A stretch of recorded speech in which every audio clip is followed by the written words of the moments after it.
Bienvenido a la cuarta temporada de Naticum.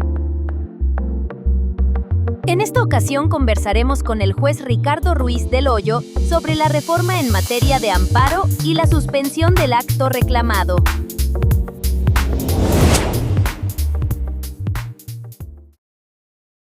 El juicio de amparo ha sido definido por la Suprema Corte de Justicia de la Nación como un medio de control constitucional a través del cual los gobernados pueden impugnar mediante el ejercicio de su derecho de acción los actos de autoridad que estimen violatorios de sus derechos humanos.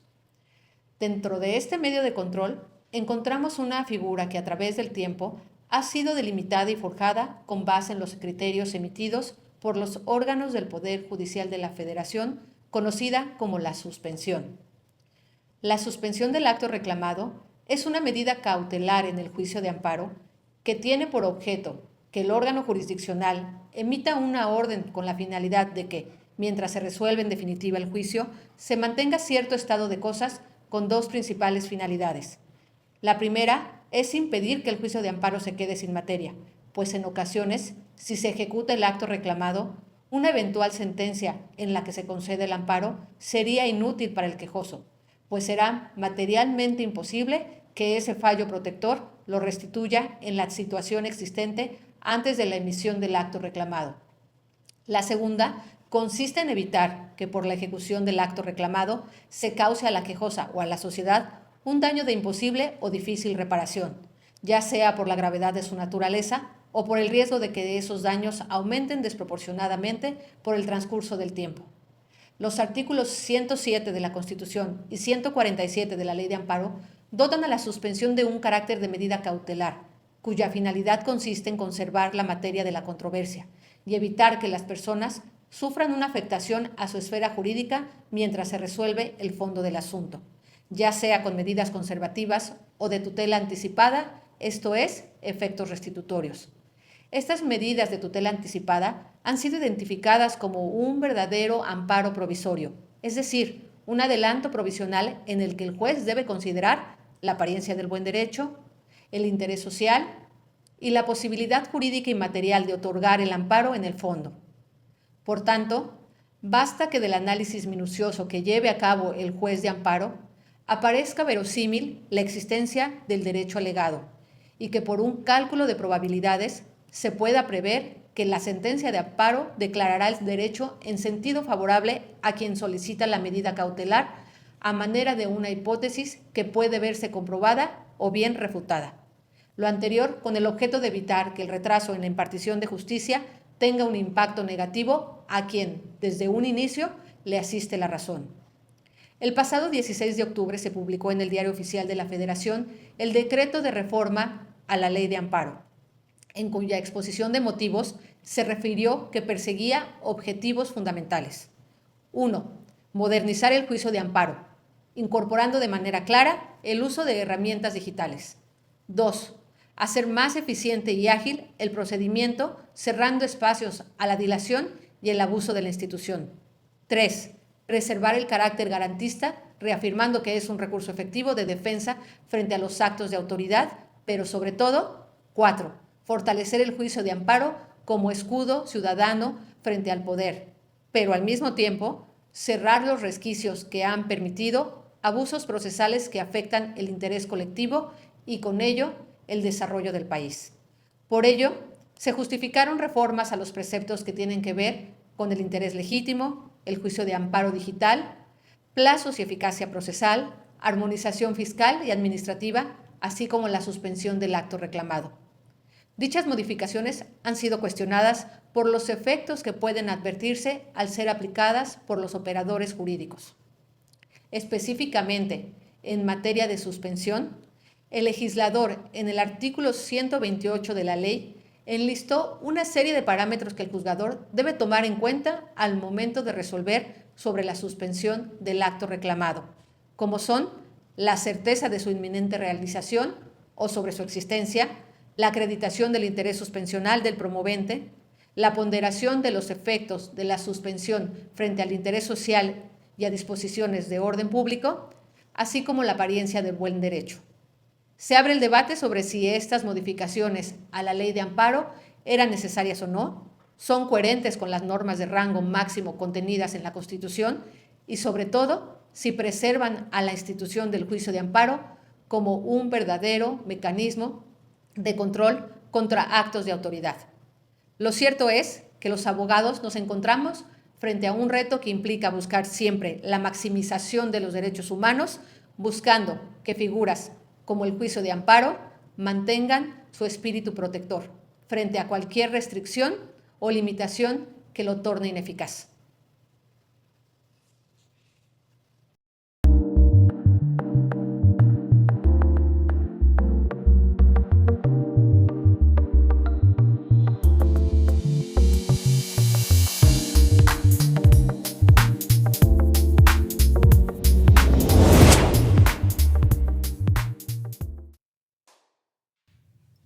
Pues estamos de regreso y vamos a pasar a la entrevista que tenemos programada para el día de hoy. El día de hoy nos visita el juez Ricardo Ruiz del Hoyo, juez sexto de distrito en el estado de Yucatán. Bienvenido, señor juez. Gracias, Omar, muy amable. Nos da mucho gusto recibirlo el día de hoy. Para nosotros es un honor que esté aquí con nosotros. Gracias. En momentos tan importantes, señor juez, para la discusión jurídico-constitucional, porque pues acabamos de transitar por una reforma no solo judicial tan importante desde el año pasado, sino además una reforma muy reciente en materia de amparo. Y para nosotros es indispensable escuchar de viva voz de los actores, de los protagonistas dentro del Poder Judicial, pues qué opinión tienen, ¿no? acerca de las reformas que vamos a platicar el día de hoy, particularmente en materia de suspensión.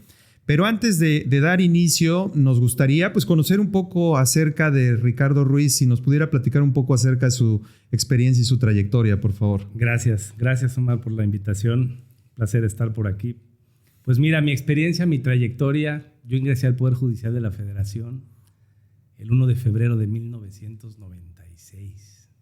Y todavía antes estuve 2 años en la Procuraduría General de Justicia de aquí del estado de Yucatán, como auxiliar de una agencia investigadora. Entonces yo prácticamente a mis 18 años, 19 años me volví servidor público y tuve el honor de ingresar al Poder Judicial de la Federación en el 96 y ya voy para 30 años de estar orgullosamente en el Poder Judicial de la Federación. Y en 2013 tuve el honor de ser designado juez de distrito. Mi primera adscripción, Hermosillo, Sonora, luego Cancún, Quintana Roo, y hoy estamos aquí en Mérida, Yucatán. Y en esa trayectoria tan importante, ¿cuál ha sido la mayor experiencia que usted ha recibido por parte del Poder Judicial? Fíjate que la mayor experiencia ha sido pues el contacto con los asuntos, primero que nada, el estar en Sonora, en Quintana Roo y en Yucatán ha sido muy enriquecedor, ¿no? Conocer diversas culturas y culturas jurídicas, ¿no? Eso ha sido para mí, me ha enriquecido mucho en mi acervo jurídico, en mi experiencia jurídica. Pero sobre todo yo creo que me ha dejado mucha sensibilidad de poder ver detrás de los expedientes a las personas y las problemáticas que muchas veces esas personas nos llevan y que nos ponen a nosotros, nos dan esa gran responsabilidad de resolver problemas jurídicos, pues yo creo todos muy importantes, ¿no? Todos. Correcto. Comentaba desde sus inicios prácticamente, y yo me siento parte de esa reforma. Muchos nacimos con la reforma de 1994, de diciembre del 94, que transformó por completo los medios de control constitucional. Muchos nos apasionamos desde ese momento, ¿no? Porque yo creo que así como ahora los chicos escucharon pro persona y todo este tema de la interpretación conforme y se empezaron a enamorar del amparo, pues a muchos de nosotros nos tocó hablar del amparo de aquella época, de las acciones, de las controversias, etc. Y evidentemente comenzamos a formarnos ahí, comenzó usted a formar una carrera judicial en ese momento. Pero después vinieron reformas también importantes en materia constitucional, en materia de derechos humanos y de amparo. 2011 es un año para mí fundamental, o para todo el foro jurídico. Y en fechas muy recientes, la reforma judicial y la reforma en materia de amparo. ¿Cómo ha cambiado su visión de aquel 1996, después un 2011 ya evidentemente con mucho más madurez al frente del Poder Judicial o en el Poder Judicial y al día de hoy, con todas estas reformas? No, pues nos ha tocado ver cambios espectacularmente radicales, ¿no? Desde el 2008, cuando la reforma constitucional en materia penal. En penal, claro. ¿no? Transitar a los juicios orales. Que obviamente llevó muchos años su implementación, ¿no? Como bien dices, la de 2011, pues yo creo que una de las más importantes que ha tenido nuestro país. Y de muchos beneficios, obviamente, ¿no? La reforma en materia de derechos humanos y la ley de amparo del 2013, pues definitivamente fueron un gran avance, ¿no? Y ver precisamente todos esos cambios, a mí lo que me ha ayudado, creo yo que me ha ayudado a comprender mejor lo que está sucediendo hoy con ciertos conceptos, con ciertas cuestiones de la reforma a la ley de amparo que comentaremos un poquito más adelante. Si yo me hubiera quedado dormido o algún abogado se hubiera quedado dormido en 2008 y se hubiera despertado en 2015, 2016, no da crédito de lo que está sucediendo, ¿no? Claro. ¿Por qué? Por juicios orales en materia penal, juicios orales en materia laboral, reforma en materia de derechos humanos, control de convencionalidad y constitucionalidad. Bueno, todo esto que hoy en día, de verdad, pues tenemos un gran trabajo, una gran responsabilidad y mucho trabajo que desempeñar para poder hacerle frente a todos estos avances, ¿no? en materia jurídica. Por supuesto. Y sin duda alguna, una de las reformas trascendentales y que impactó en la vida de los juzgadores fue la de 2024, la reforma constitucional. Podemos decir que de inicio cambió la vida de los juzgadores, pero también de quienes acudimos al Poder Judicial. Nos obligó a replantear muchas de las formas y de los procedimientos que nosotros, pues de alguna manera ya teníamos trabajados al amparo de la reforma de junio de 2011. Pero bajo esa lógica y bajo esta óptica vienen cambios estructurales importantísimos, no solo en la parte orgánica, sino además en las formas, ¿no? En cómo vamos a llegar ahora a ser juzgadores. ¿Qué opinión tiene al respecto de lo que hemos vivido en fechas muy recientes, tanto de los cambios estructurales como de la forma en la que ahora se eligen los jueces? Híjole, es una pregunta muy, muy intensa para mí. Mira, antes del 15 de septiembre del año 2024, pues sí salíamos a las calles a manifestarnos, sobre todo a decir, tengan cuidado con lo que pretenden hacer. Yo por ahí incluso tuve oportunidad de platicar en algunos medios de comunicación que los jueces sigan siendo seleccionados bajo el modelo que quieran por sus capacidades, por su experiencia, por su conocimiento, no por su popularidad. Eso era para mí importantísimo.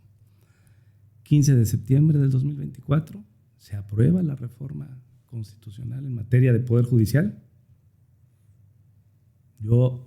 Mi criterio siempre ha sido, cuando yo tomé protesta como juez de distrito, en el año 2013 dije, juro y prometo guardar y hacer guardar la Constitución Política de los Estados Unidos Mexicanos, la vigente.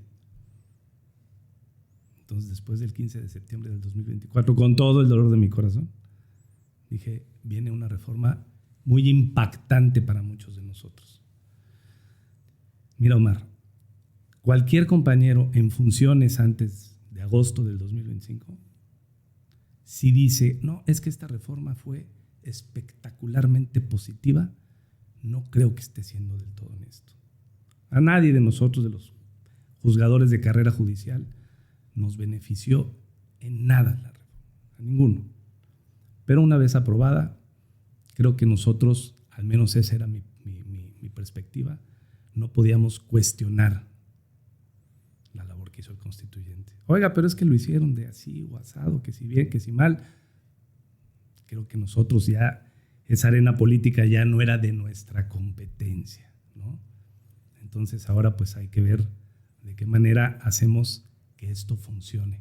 No por el bien de los jueces de carrera o por el bien de los jueces electos, por el bien de nuestra sociedad. Esa es la parte que me parece fundamental tener presente. Por supuesto. Me quedo con unas palabras que escuché de algún compañero de usted en el Poder Judicial aquí en Yucatán, que él comentaba cuando tomaron protesta los ministros de la integración actual. Él comentaba, pues ojalá que les vaya bien, porque si les va a ellos bien, le va bien a México, ¿no? Y de alguna manera ya convencidos o bajo la lógica de esto ya está en vigor y esto ya está transitando y esto ya está caminando, ¿no? Y le comento, señor juez, que a nosotros nos tocó transformarnos también, incluso como espacio académico aquí en Naticum. Al inicio fuimos muy críticos de lo que estaba sucediendo en el proceso de reforma, pero cuando advertimos que estaba aprobada y vigente, pues invita a los candidatos entonces, que vengan a platicar con nosotros, que el foro académico escuche cuáles son sus propuestas y bueno, de alguna manera contribuir para la fortaleza de nuestro Poder Judicial, porque eso es importantísimo también desde la óptica de quienes estamos del lado del litigio en concreto, ¿no? Entonces, esa parte es muy importante y bueno, evidentemente esto entra en vigor, pero parece que el objetivo no se había logrado si no se tocaba también la ley de amparo, ¿no? Y en ese sentido vienen reformas muy importantes a la ley de amparo. A reserva de que ahorita entremos a platicar en concreto el tema de la suspensión, ¿cuáles son los principales cambios, señor juez, que usted puede advertir respecto de la reforma en materia de amparo? Bueno, primero me parece que pues ahorita hay así como que la tormenta perfecta, ¿no? Porque estamos transitando a un sistema de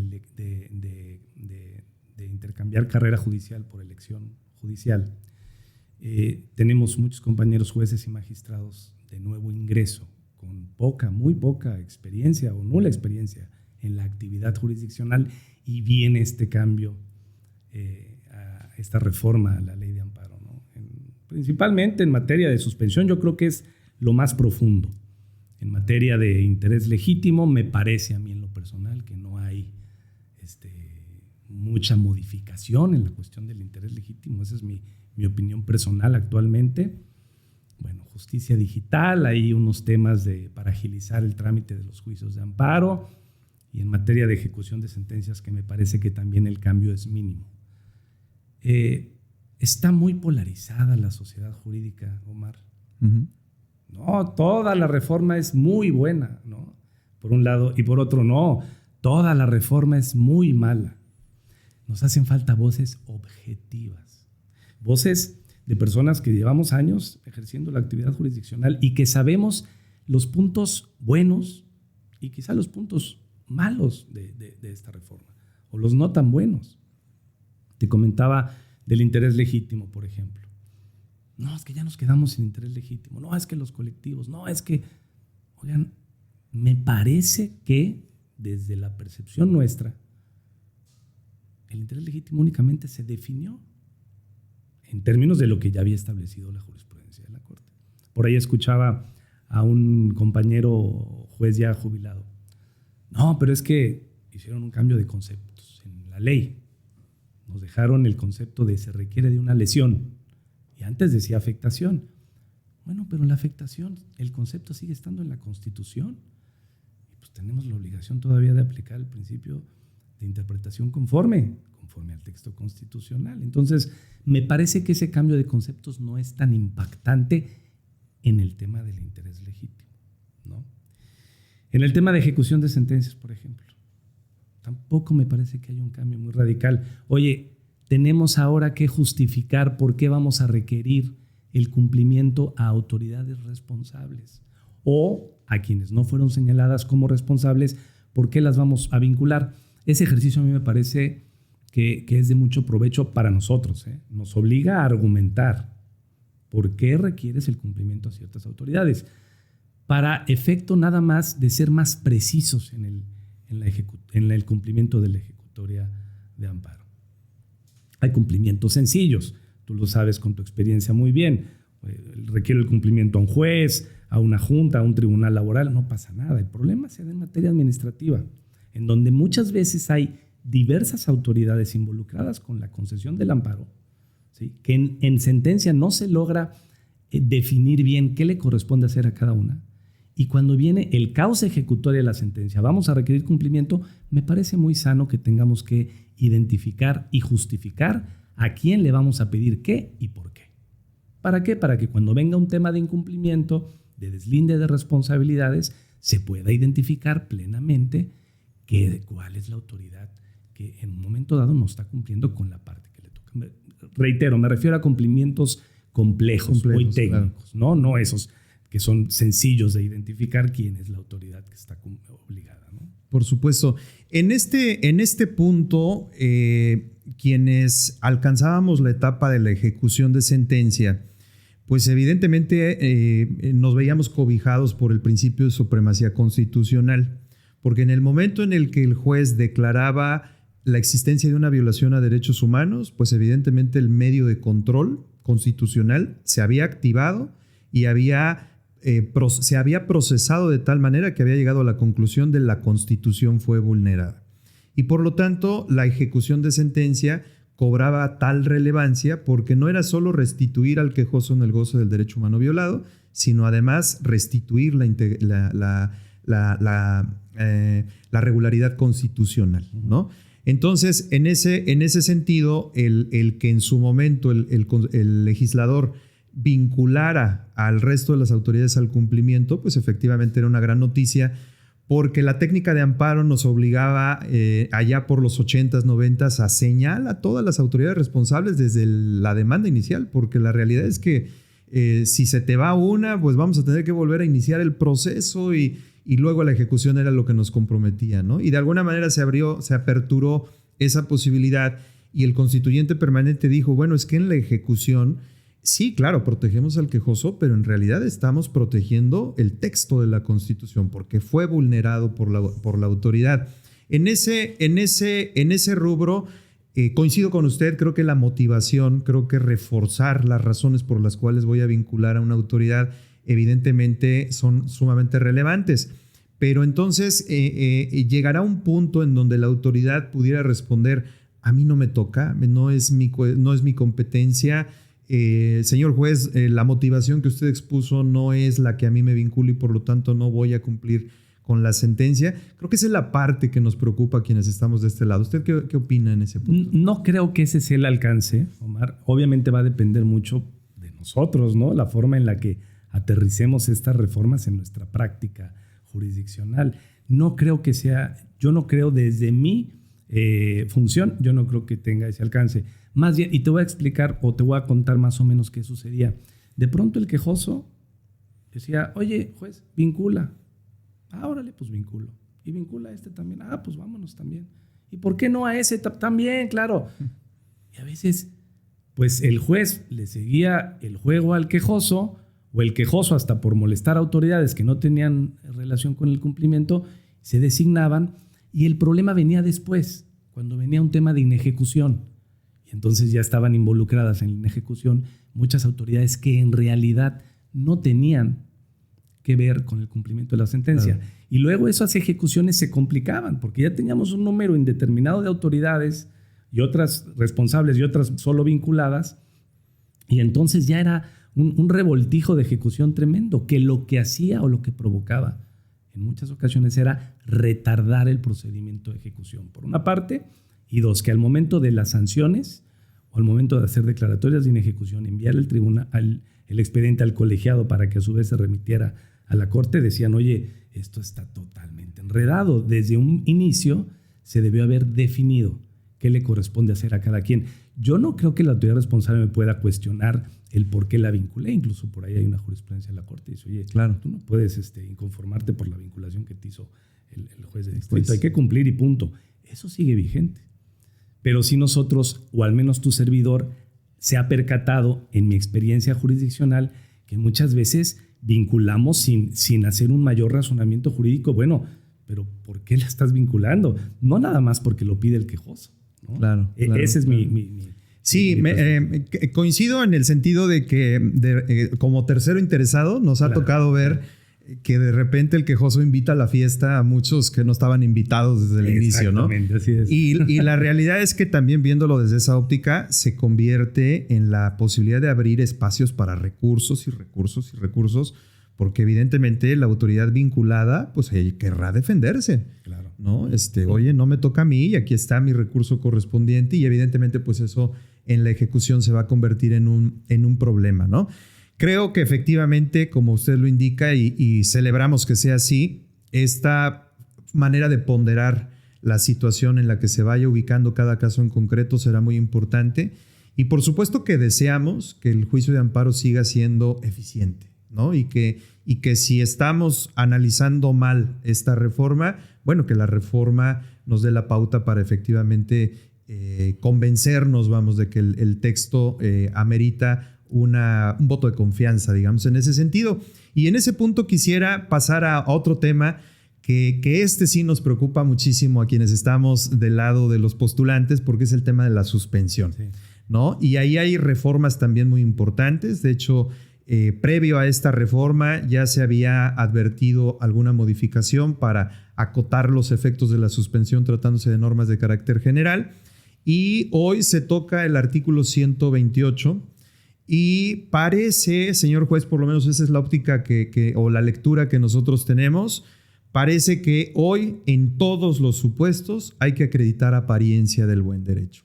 Porque el 128 prácticamente nos dice la suspensión se concederá considerando los siguientes requisitos y viene apariencia del buen derecho, además de otros requisitos que ya estaban en la jurisprudencia y que ya estaban en la ley anterior. Pero bajo esa línea, ¿cuáles son las nuevas reglas, señor juez, para dictar la suspensión y qué trascendencia tienen qué efectos jurídicos tienen para el justiciable? Fíjate, Omar, precisamente recientemente me reuní con unos compañeros para platicar, oye, ¿qué onda con el 128? ¿No? ¿Cómo le vamos a hacer? Te voy a ser muy franco. Yo el tema quizá que podría perjudicar más al justiciable está en el 129. A mí me gustó el 128. Y te voy a explicar por qué. Antes del nuevo 128, pues solamente se decía que la solicite el quejoso, que no haya afectación al interés social ni contravención de disposiciones de orden público y hacer este ejercicio de ponderación entre la apariencia del buen derecho y el no perjuicio al interés social. Y yo me daba cuenta de que en el tema de la ponderación entre la apariencia del buen derecho y la no afectación al interés social, como que había de chile, de mole y de manteca. O sea, decían, no, la apariencia del buen derecho sí, porque demuestras la titularidad del derecho. No, la apariencia del buen derecho sí, porque demuestras que probablemente el acto se vaya a declarar inconstitucional en una sentencia de fondo, toda vez que haces valer A, B y C. No había reglas, bueno, no quiero llamar reglas, no había interpretaciones muy claras con relación a la forma en la que debía hacerse ese ejercicio de ponderación. ¿Qué nos dice ahora el 128? ¿No? Que la solicite obviamente el quejoso, ¿no? En la certeza del acto reclamado. Sobre este punto de la certeza, me parece importante mencionar, nos dicen, oye, si hay una presunción de certeza, razónalo. Porque esa es otra cuestión que sucede mucho en los juicios de amparo. La ley me dice, si la autoridad no rinde su informe, presumo cierto y concedo. Y muchas veces no nos importa a quién le estamos presumiendo cierto. A veces presumimos ciertos actos de autoridades que no tienen relación con la ejecución del acto reclamado, ¿no? Y entonces, ¿qué pasa? Pues concedemos la suspensión definitiva. Claro. Entonces, hay un primer punto ahí que me parece favorable, decir, si vas a presumir cierto, que sea de manera razonada, ¿no? O sea, te presumo cierto no solo porque no rendiste informe, así lo leo yo, ¿no? Te presumo cierto porque no rendiste informe y porque tu autoridad, conforme a tus facultades y a tus competencias, tienes injerencia con la emisión o con la ejecución del acto reclamado. Esa parte me parece benéfica, ¿no? Luego nos hablan del interés suspensional. Exacto. ¿No? Y ahí es donde uno dice, oye, yo me acuerdo que en el interés suspensional te recordarás, ¿no? Aquellos interés suspensional para la suspensión provisional y luego otro interés suspensional más estricto para la suspensión definitiva, pero después ese mismo interés que te sirvió para la definitiva ya no te alcanzó para el juicio de amparo, ¿no? Así es. Había muchos criterios por ahí en ese sentido. Entonces, identificamos al interés suspensional con la titularidad del derecho. Es decir, si tú me reclamas un embargo de un bien como tercero extraño, ¿qué me exhibes para demostrarme que eres propietario del bien? Te exhibo copias simples.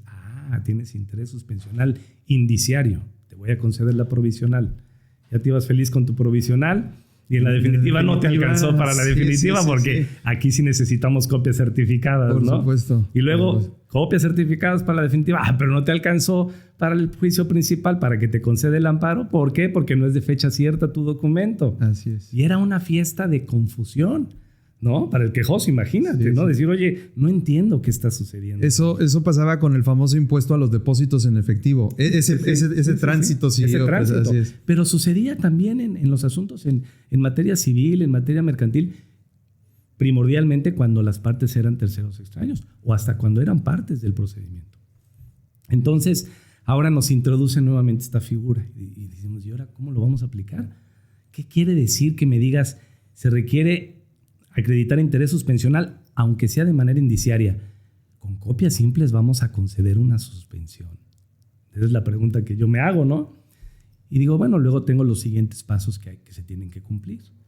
Que no se cause perjuicio al interés social, o más bien el ejercicio de ponderación ahora entre los efectos de la concesión con no causar perjuicio al interés social. Y luego la ponderación entre la apariencia, con la apariencia del buen derecho y el ejercicio argumentativo.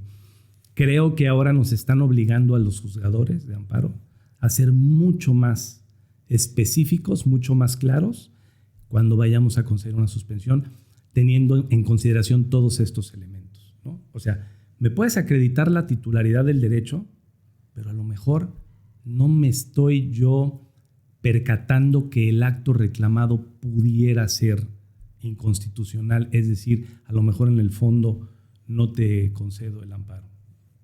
Si tú me exhibes una copia certificada o hasta un documento original para acreditar la propiedad de un bien, pero yo advierto que no es de fecha cierta, yo no te puedo conceder el amparo como tercero extraño con un documento que no es de fecha cierta. ¿Estamos de acuerdo? Claro. Entonces, ¿hay interés suspensional? Sí.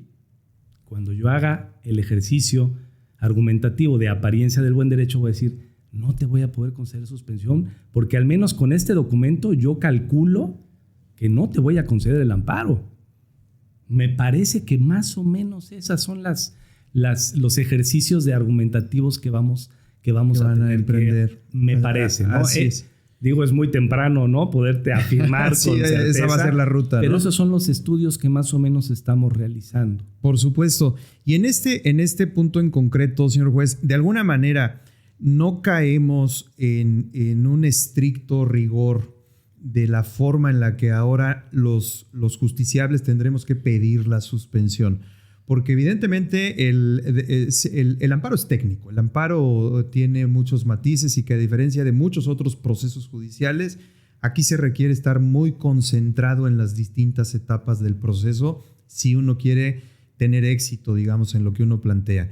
Yo les he comentado, de verdad, el juicio de amparo es como ganar pequeñas batallitas, ir una por una, ir avanzando, ¿no? Suspensión provisional, definitiva, etcétera.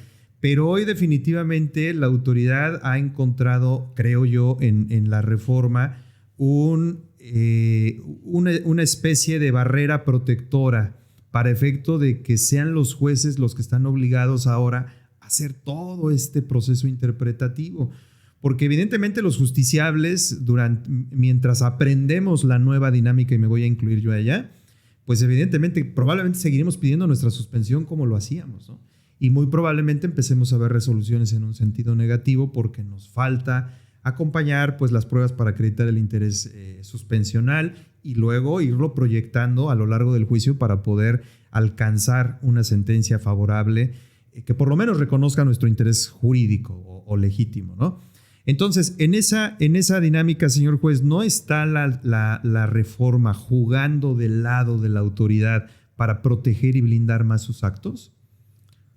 Pues mira, ahora sí que depende cómo lo vea cada quien. O sea, a ver, yo por ejemplo, ahorita como te comento que lo estamos interpretando, al menos en el juzgado sexto de distrito, me parece que yo desde la provisional voy a hacer un pronunciamiento en cuanto que, ¿sabes? Te voy a exponer por qué sí o por qué no, para que tú puedas advertir en la provisional, pues a lo mejor hace falta algo. O sea, si yo te dije, oye, las copias certificadas no serían muy útiles para obtener una sentencia favorable de fondo, pues ya te estoy incluso diciendo prácticamente qué se requiere no solo para la suspensión definitiva, sino hasta para la sentencia de fondo. O sea, eso para mí es benéfico para el gobernado. Obviamente, pues hay que hacer, bueno, así conforme a la interpretación que yo te estoy platicando, Claro. ¿no? De irnos paso por paso y decirte, mira, si me acreditas interés suspensional, con la concesión no se causa afectación al interés social o se contravienen disposiciones de orden público. Yo te voy a dar los elementos, uno, para que sepas en un momento dado qué puede faltar para la suspensión definitiva, y dos, incluso los elementos para poder controvertir mediante el recurso de queja, en su caso, oye, ¿por qué sí se debió haber concedido o por qué no se debió haber concedido la suspensión? A final de cuentas, el trabajo fino lo van a tener que hacer los tribunales colegiados. ¿Por qué? Porque ellos van a tener que, de la manera más pronta que sea posible, comenzar a emitir sus tesis sobre validando o no las interpretaciones que nosotros vayamos haciendo o las que ellos vayan haciendo, Claro. y decir, esta en materia penal, en materia civil, en materia laboral, sobre todo que nosotros tenemos tribunales colegiados semiespecializados. Así es. Entonces, ojalá que ellos digan, a ver, en materia laboral, ya establecimos con relación a este acto, la forma en la que se debe hacer la concesión, pues entonces vamos a emitir una tesis para nuestro circuito, para que nuestros jueces sepan y se apeguen a ello. Oye, es muy difícil estar buscando los precedentes de las sesiones y las resoluciones y a ver en qué sentido se han pronunciado con relación a cierto acto el mismo tribunal en materia penal, en materia civil o en materia laboral, ¿no? Uh-huh. Pero si nos dan las tesis, oye, maravilloso, ¿no? Porque se crea certeza jurídica. Obviamente hoy, claro, las interpretaciones van a ser, muy diversas, pero a mí me parece, y sobre todo en espacios como este, de dar nuestro punto de vista para que un momento dado lo escuche otro compañero y diga, oye, pues ¿por qué no pudiera ser, no? O viceversa, que uno dijera, pues me adecuo o coincido, comparto, coincido lo que va a hacer. Uh-huh, claro, uh-huh. Pero yo al menos me gusta ver el aspecto positivo. Y yo creo, desde la provisional, yo ahora sí que como los jugadores de cartas, ¿no? Desde ahí ya aquí este es el juego que vamos a jugar, ¿no? Y ya las partes sabrán. Y no solo el quejoso, el tercero interesado también tendrá los elementos porque acuérdate que también hay terceros interesados, sí. ¿No? Y luego son ellos los que muchas veces van y nos dicen, oiga, es que ya le concedió 8 veces la suspensión, oiga, sí. Es que ya es el 5º amparo, oiga, llevo 4 años tratando de ejecutar mi sentencia laboral, mi sentencia civil, y nosotros pues ahí seguimos haciéndole el caldo gordo a los que muchas veces promueven con fines desleales. Así es, así. Ahí sí, completamente de acuerdo. Tenemos algunas experiencias en ese tema que efectivamente nos ha llevado años la ejecución de una sentencia en algunas materias como la agraria y efectivamente eso es un dolor de cabeza todo ello. Y por supuesto, nosotros también lo asumimos, la idea de este espacio en Aticum evidentemente es hacer un análisis crítico de lo que tenemos frente a nosotros, pero siempre propositivo, ¿no? O sea, siempre además está en vigor la reforma, entonces claro, tenemos que adaptarnos y por el contrario, tratar de aportar nuestro granito de arena en la interpretación para que esto transite de la mejor manera, ¿no? Hay otro punto muy importante que creo que se iba a referir por lo que hace al 129, que es el tema de la restricción de la suspensión tratándose de temas financieros y particularmente de lavado de dinero. ¿Cuáles son los alcances ahí de la reforma? No, pues ahí definitivamente 4 supuestos más en los que definitivamente no podemos conceder suspensión.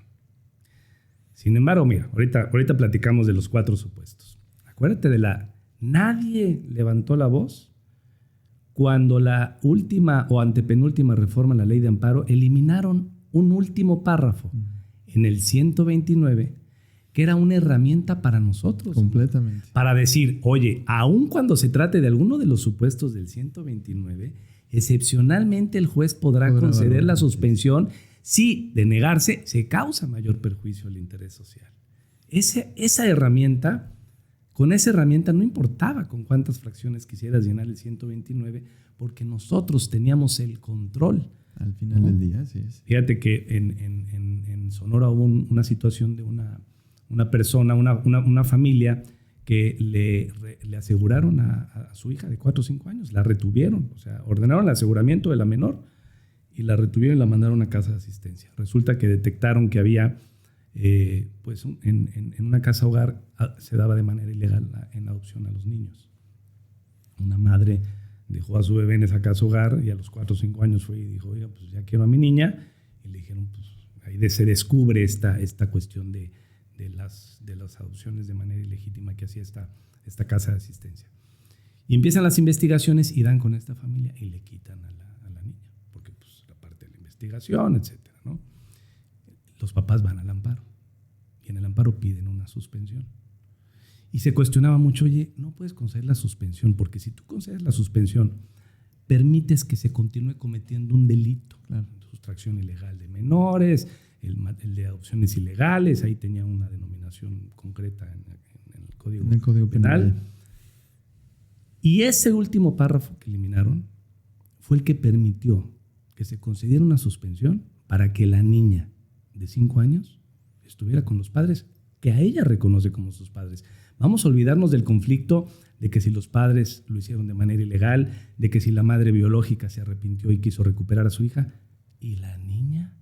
Negar la suspensión hubiera ocasionado un perjuicio mayor al interés que tiene la sociedad en que los niños estén en un ambiente emocional y psicológicamente sano. Así es. Con la familia que ellos reconocen como su familia.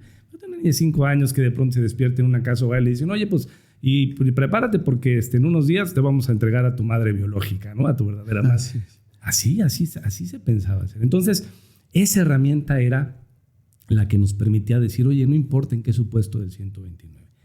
Nos quitaron ese párrafo y pareciera que pasó inadvertido, porque ese sí era para sacar las campanas al vuelo y decir qué está sucediendo. Aquí sí hay un retroceso importante en materia de suspensión. Claro. Ahora que se hace la adición de estas 4 fracciones, pues caray, lavado de dinero, operaciones con recursos de procedencia ilícita, yo creo que si la autoridad responsable de estas acciones lo hace de manera legal, adecuada, creo que quisiera yo pensar que el objetivo es combatir las estructuras económicas de las organizaciones criminales. Por eso le cuesta tanto trabajo al Estado mexicano combatir al narcotráfico, ¿no? Por los recursos económicos ilimitados a los que tienen acceso, ¿no? Y que muchas veces, pues, a través de estos temas de la Unidad de Inteligencia Financiera, ya es que se hacían las investigaciones, se hacían los bloqueos en algunos casos de cuentas bancarias. Si se van a comportar de una manera arbitraria y autoritaria, por supuesto que está en riesgo pues el gobernado en general, ¿no? Por supuesto. En materia de permisos, hay una fracción que nos dice, no puedes utilizar la suspensión para otorgar permisos, concesiones o licencias con las que no cuentes. Me parece que eso, al menos la interpretación antes, jurisprudencialmente era la misma. Nosotros no podemos constituir derechos claro, que el quejoso no tenía al momento de ir a presentar su demanda de amparo. Oiga, pero es que si suspenden temporalmente, se va a interpretar que no tiene el permiso. Bueno, pues eso ya estará sujeto a la interpretación que nosotros hagamos de esa fracción. Y entonces ya la responsabilidad de que se aterrice bien la reforma en cuanto, o por lo que se refiere a las fracciones adicionadas del 129, pues recae en nosotros, por supuesto, ¿no? Sobre todo en este tema de los permisos, las licencias y las concesiones, ¿no? Y bueno, pues las cuestiones relacionadas con actos que tengan o puedan tener por efecto la actividad del Estado para contratar deuda pública y esas cuestiones, pues la verdad no se me ha ocurrido un ejemplo en el que un gobernado pudiera tener una afectación a sus derechos fundamentales cuando el Estado pretende precisamente ejercer esa función. Que trascienda ese nivel. Exactamente, o sea, pero me suena más como un tema de controversia constitucional o de acción de inconstitucionalidad, pero bueno, ¿no? Eso es lo que hemos leído con relación al tema de las 4 fracciones. Por supuesto. Por supuesto, sí, la parte financiera, la parte de operaciones con recursos de procedencia ilícita, evidentemente fue una de las fracciones que más se comentó en el foro, que más se ha estado comentando en el foro, porque lo acaba de indicar muy bien, en la medida que la Unidad de Inteligencia Financiera asuma el control de sus actos y sea responsable, pues evidentemente la suspensión no debería de preocuparnos, ¿no? pero también la realidad es que se puede convertir en un instrumento de control, ¿no? En un instrumento de control alejado de lo jurídico y sí dentro de lo político, y que parece que ahí es en esta parte donde nos preocupa a todos quienes postulamos. Y bueno, ya para ir cerrando, la verdad es que es una charla que nos pudiera llevar aquí horas, porque es sumamente apasionante y además pues siempre es muy agradable escuchar los conceptos por parte de usted. Es la primera vez que lo recibimos en Aticum, pero afortunadamente no es la primera ocasión que tengo la oportunidad de intercambiar puntos de vista con usted. Esto nos deja abierta la posibilidad de que usted regrese, señor juez, aquí con nosotros. Encantado, de claro. que participe de nueva cuenta acá con nosotros. Para ir cerrando, pues con todo este nuevo marco legal en materia de amparo, yo sé que es difícil lanzar algún tipo de recomendación o consejo, pero quienes acudimos al Poder Judicial por justicia, entonces, ¿cuáles serían usted que dijera, estos son los aspectos que ahora deben de cuidar con motivo de la reforma en materia de amparo, particularmente los justiciables? Mira, precisamente yo creo que tienen que estar muy, muy pendientes de nuestro trabajo, de ver que cumplamos con nuestro trabajo, porque yo creo que la mayor responsabilidad o el peso mayor de esta reforma recae en los jueces de distrito, porque la reforma impacta mayormente la labor del juez de distrito, sobre todo en suspensión, ¿no? Claro. El justiciable, pues estar muy pendientes de lo que nosotros estamos haciendo, ¿no? De auxiliarnos en llevar los elementos, ¿no? Para decir, oiga, pues mire, hay un precedente, o mire, esto ya se había resuelto así de esta forma o de esta otra manera. Ayudarnos a enriquecer nuestro acervo jurídico, ¿por qué no? O sea, yo sí soy de la idea de que es importante, en la medida de lo posible, respetando la autonomía, la independencia de cada juzgador, es importante el precedente judicial. No solo los de la corte, no solo los de los tribunales, los de los juzgados de distrito, claro, por seguridad jurídica. A mí muchas veces llegan, oiga, mire, esta sentencia este tema ya lo había resuelto otro juzgado de distrito, leemos, oye, comparto el criterio, por supuesto, o sea, por certeza jurídica. Entonces yo creo que ahí el justiciable puede aportar mucho, ¿no? No ser indiferente, no ser, y obviamente pues, sobre todo los abogados que son los que llevan los asuntos, que son los que tienen una diversidad de asuntos en órganos jurisdiccionales diferentes, pues ahí más o menos que hagan esa aportación. ¿Para qué? Para hacer prevalecer el precedente judicial, ¿no? Y claro que por nuestra parte, digo, y también como parte de esa responsabilidad, ser muy estrictos con la actuación nuestra, porque hoy tenemos reglas más específicas y mayor responsabilidad en el quehacer jurisdiccional. Y pues duro con nosotros. ¿Para qué? Para obligarnos a cumplir con nuestra labor de emitir resoluciones debidamente, obviamente, fundadas, motivadas y con base en los criterios de interpretación que la Corte nos ha llevado a tener el día de hoy, ¿no? Por supuesto. Efectivamente, celebro mucho esto último que acabo de escuchar, porque pues evidentemente es lo que la ciudadanía espera, ¿no? Lo que los justiciables esperan por parte de sus jueces de distrito, que además, dicho sea de paso, ustedes son el primer contacto con el justiciable, ¿no? Ustedes son los que viven de manera directa el sentir de alguna manera de los quejosos, ¿no? Entonces, qué importante que no solo nosotros lo veamos, porque evidentemente seremos estrictos y rigurosos al momento de analizar la labor de un juez, sino que además también ustedes lo vean así. Y creo, fíjate, Omar, a ver, la suspensión es importantísima. A veces la suspensión es más importante que la sentencia de fondo. Por supuesto. O sea, la suspensión definitiva, los tribunales colegiados creo que están tardando en resolver 1 año y medio o 2 años.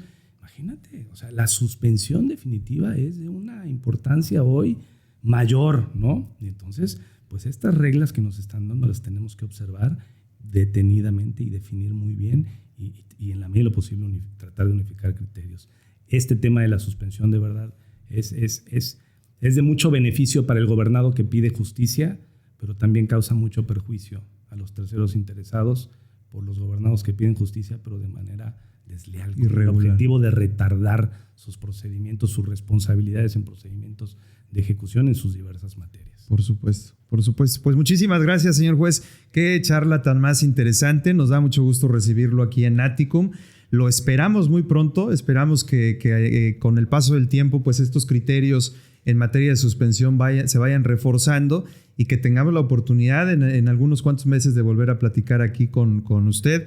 El exhorto que le hacemos a todos los jueces de carrera judicial: por favor, participen en los procesos electorales. Eso se los pedimos encarecidamente desde esta trinchera, porque evidentemente que ustedes tengan continuidad en la carrera judicial para nosotros es muy importante. Esta charla, que probablemente haya sido técnica, esperemos que no, esperemos que nuestra audiencia esté contenta con lo que escuchó, pero se requiere de este estudio profundo y de que quien está de aquel lado firmando nuestras sentencias, pues de alguna manera nos dé la tranquilidad, nos brinde la tranquilidad de que lo está analizando a profundidad con el rigor técnico que el juicio de amparo amerita, y que además yo estoy seguro que muchos constitucionalistas seguimos atesorando al juicio de amparo como nuestro juicio protector en materia de derechos humanos, ¿no? Entonces, pues bienvenido, señor juez, esta es su casa. Cuando guste por acá lo esperamos. Muchas gracias. Mientras me sigan invitando, yo sigo viniendo. Gracias. Perfecto. Muchísimas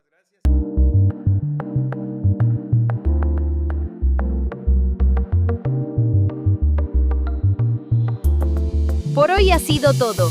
Nos saludamos el próximo viernes.